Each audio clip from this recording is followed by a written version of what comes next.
ಚಿಕ್ಕಬಳ್ಳಾಪುರ ಜಿಲ್ಲೆಯಲ್ಲಿ ನಡೀತಿದೆ ಅಕ್ರಮ ಮಣ್ಣು ದಂಧೆ. ಕೆರೆಯನ್ನೇ ನುಂಗಿ ಹಾಕ್ತಿರೋ ಮಣ್ಣು ಲೂಟಿಕೋರರು. ಅಕ್ರಮ ಮಣ್ಣು ಮಾಫಿಯಾಕ್ಕೆ ಕಡಿವಾಣ ಹಾಕುವವರೇ ಇಲ್ಲ. ಚಿಕ್ಕಬಳ್ಳಾಪುರದ ದೊಡ್ಡಮರಳಿ ಗ್ರಾಮ ಪಂಚಾಯಿತಿಯಲ್ಲಿ ನಿರಂತರ ಅಕ್ರಮ. ಕೊಳವನಹಳ್ಳಿ ಗ್ರಾಮದ ಕೆರೆಯಿಂದ ನಿರಂತರ ಅಕ್ರಮ ಮಣ್ಣು ಸಾಗಾಟ. ದಿನನಿತ್ಯ 50ಕ್ಕೂ ಹೆಚ್ಚು ಟಿಪ್ಪರ್ಗಳ ಮೂಲಕ ಮಣ್ಣು ಕಳ್ಳ ಸಾಗಾಣೆ. ಮಣ್ಣು ಬಾಚಿ ಸರ್ಕಾರಕ್ಕೆ ಪಂಗನಾಮ ಹಾಕ್ತಿರೋ ದಂಧೆಕೋರರು. ಯಾವುದೇ ಪರವಾನಗಿ ಇಲ್ಲದೆ ಅಕ್ರಮವಾಗಿ ಮಣ್ಣು ಸಾಗಾಟ. ಅಕ್ರಮ ಮಣ್ಣು ಸಾಗಾಟ ನಡೀತಿದ್ರು ಅಧಿಕಾರಿಗಳ ಜಾಣ ಕುರುಡು.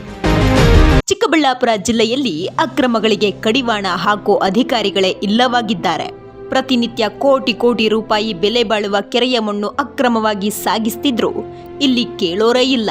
ಚಿಕ್ಕಬಳ್ಳಾಪುರ ತಾಲೂಕು ಕೊಳವನಹಳ್ಳಿಯಲ್ಲಿ ಹಗಲು ದರೋಡೆ ನಡೀತಿದ್ರು ಪಂಚಾಯಿತಿ ಅಧಿಕಾರಿ ಕಣ್ಣು ಮುಚ್ಚಿ ಕುಳಿತಿದ್ದಾರೆ. ಲೋಡು ಮಣ್ಣು ಹೋಗ್ತಿದ್ರು ಕೇಳೋರೇ ಇಲ್ಲ. ಪಂಚಾಯಿತಿ ಅಧಿಕಾರಿಗೆ ಸಿಕ್ತಿದೆ ಲಂಚದ ಹಣವೆಲ್ಲ.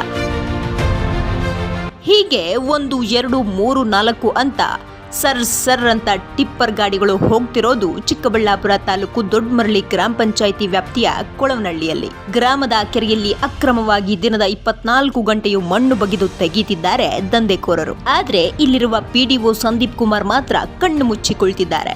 ಪ್ರತಿ ಲೋಡಿಗೆ 300 ರೂಪಾಯಿಯಂತೆ ಪಿಡಿಒ ಲಂಚ ಪಡಿತಿದ್ದಾರೆ ಅನ್ನೋ ಆರೋಪ ವ್ಯಾಪಕವಾಗಿದೆ. ಕೃಷಿ ಭೂಮಿಗೆ ಮಣ್ಣು ಸಾಗಿಸುವ ಬದಲು ಕೋಟಿ ಟೆಂಡರ್ ಕರೆದಿರುವ ರಸ್ತೆ ಕಾಮಗಾರಿಗೆ ಅಕ್ರಮವಾಗಿ ಮಣ್ಣು ತಲುಪ್ತಿದೆ ಅನ್ನೋ ದೂರು ಜಾಸ್ತಿ ಇದೆ. ಸರ್ಕಾರಕ್ಕೆ ರಾಯಲ್ಟಿ ಕೂಡ ನೀಡದೆ ಹಗಲು ರಾತ್ರಿ ಮಣ್ಣು ಸಾಗಿಸಲಾಗ್ತಿದೆ. ಈ ಬಗ್ಗೆ ಪಿಡಿಒ ಸಂದೀಪ್ ಕುಮಾರ್ನನ್ನ ಪ್ರಶ್ನಿಸಿದ್ರೆ ಹಾರಿಕೆ ಉತ್ತರ ರೆಡಿ ಇರುತ್ತೆ.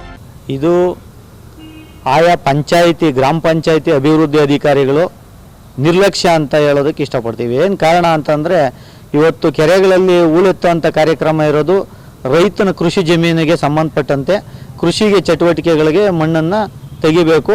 ಆ ಹೂಳೆತ್ತೋದು ಚದರ ಲೆಕ್ಕದಲ್ಲಿ 2 ಅಡಿ ಆಳವಾಗಿ ತೆಗಿಬೇಕು ಅಂತ. ಈಗ ಏನು ಇವರು ರಸ್ತೆ ಕಾಮಗಾರಿಗಳಲ್ಲಿ ಟೆಂಡರ್ ತಗೊಂಡಿರೋಂಥವರು ಭೂಮಾಫಿಯವರು ಲಕ್ಷಗಟ್ಟಲೆ ಲೋಡುಗಳು ಆ ಆಳಕ್ಕೆ ಇತಿಮಿತಿ ಇಲ್ಲದಂತೆ 50ರಿಂದ 100 ಅಡಿ ಆಳದಷ್ಟು ಗುಂಡಿಗಳಿಟ್ಕೊಂಡು ಈ ಮಣ್ಣನ್ನು ಹೊರಗೆ ತೆಗಿತಾ ಇದ್ದಾರೆ. ಆ ಹೊರಗೆ ತೆಗಿತಾ ಇರತಕ್ಕಂಥದ್ದಕ್ಕೆ ಈ ಪಂಚಾಯಿತಿ ಅಭಿವೃದ್ಧಿ ಅಧಿಕಾರಿಗಳಾಗ್ಬೋದು, ಆಯಾ ಇಲಾಖೆಗೆ ಸಂಬಂಧಪಟ್ಟ ಅಧಿಕಾರಿಗಳ ನಿರ್ಲಕ್ಷ್ಯನೇ ಇದಕ್ಕೆ ನೇರ ಹೊಣೆ. ಹಳ್ಳಿಗಳಿಗೆ ಹೊಂದಿಕೊಂಡಿರುವ ಕೆರೆ ಮಣ್ಣು ಇಚ್ಛಾನುಸಾರ ತೆಗೆಯಬಾರದು ಅನ್ನೋ ನಿಬಂಧನೆ ಇದೆ. ಜೊತೆಗೆ ಸರ್ಕಾರಿ ಕೆರೆಯ ಮಣ್ಣು ತೆಗೆಯಬೇಕಾದ್ರೆ ಸರ್ಕಾರಕ್ಕೆ ರಾಯಲ್ಟಿ ನೀಡಬೇಕಿದೆ. ಆದ್ರೆ ಇದ್ಯಾವುದನ್ನು ಮಾಡದೆ ಪಂಚಾಯಿತಿ ಪಿಡಿಒ ಎಲ್ಲ ಹಣವನ್ನು ತಮ್ಮ ಜೇಬಿಗೆ ತುರುಕ್ತಿದ್ದಾರೆ ಅನ್ನೋ ಆರೋಪ ಇದೆ. ಕೆರೆಗಳಲ್ಲಿ ಮಣ್ಣು ತೆಗೆದು ಈ ಹೊಸದಾಗಿ ರಸ್ತೆಗಳು ಮಾಡೋದು, ಈ ಪರ್ಮಿಷನ್ ಇಲ್ದರೆ ರೈತರಿಗೆ ಆಗಲಿ ಪರ್ಮಿಷನ್ ಇಲ್ದರೆ ರೈತರಿಗೆ ಕೊಡೋದು, ಜಾಸ್ತಿ ರಸ್ತೆಗಳು ಈ ಲೇಔಟ್ಗಳಿಗೆ ಇಂಥದಕ್ಕೆಲ್ಲನೂ ಉಪಯೋಗಿಸ್ಕೊತಾ ಇದ್ದಾರೆ. ಆ್ಯಕ್ಚುಲಿ ಪರ್ಮಿಷನ್ ತಗೊಬೇಕು. ಪರ್ಮಿಷನ್ ತಗೊಂಡಿರೇ ಇವರು ಕೊಡ್ತಾ ಇದ್ದಾರೆ. ಅಂದರೆ ಅಂತರ್ಜಲ ಅದು ಲೇಯರ್ಸ್ ಇರುತ್ತೆ ಸರ್ ಭೂಮಿಯಲ್ಲಿ. ಆ ಲೇಯರ್ಗಿಂತ ಕೆಳಗಡೆ ಹೋಗ್ಬಿಟ್ರೆ ನೀರು ಎಷ್ಟು ಬಂದರೂ ಕೂಡ ಭೂಮಿಯಲ್ಲಿ ಹಿಂಗಿಬಿಡುತ್ತೆ. ಅದು ನಮ್ಮ ಮೇಲ್ಪದ್ರ ಇದ್ದರೆ ಅದು ನೀರು ಹಿಂಗೋದಿಲ್ಲ. ಆ ಕೆಳಗಡೆ ಹೋದಷ್ಟು ನೀರು ಡ್ರೈ ಆಗ್ತಾ ಹೋಗುತ್ತೆ. ಒಟ್ಟಾರೆ ಜಿಲ್ಲೆಯಲ್ಲಿ ಅಕ್ರಮಗಳ ಸದ್ದು ಜೋರಾಗಿದೆ. ಸರಿಯಾಗಿ ಕಡಿವಾಣ ಹಾಕಬೇಕಾದ ಅಧಿಕಾರಿಗಳೇ ಅವ್ಯವಹಾರಕ್ಕೆ ಇಳಿದಿದ್ದಾರೆ. ಇದಕ್ಕೆ ಕಡಿವಾಣ ಯಾವಾಗ ಬೀಳಿದೆ ಅಂತ ಜನ ಕಾದು ಕುಳಿತಿದ್ದಾರೆ.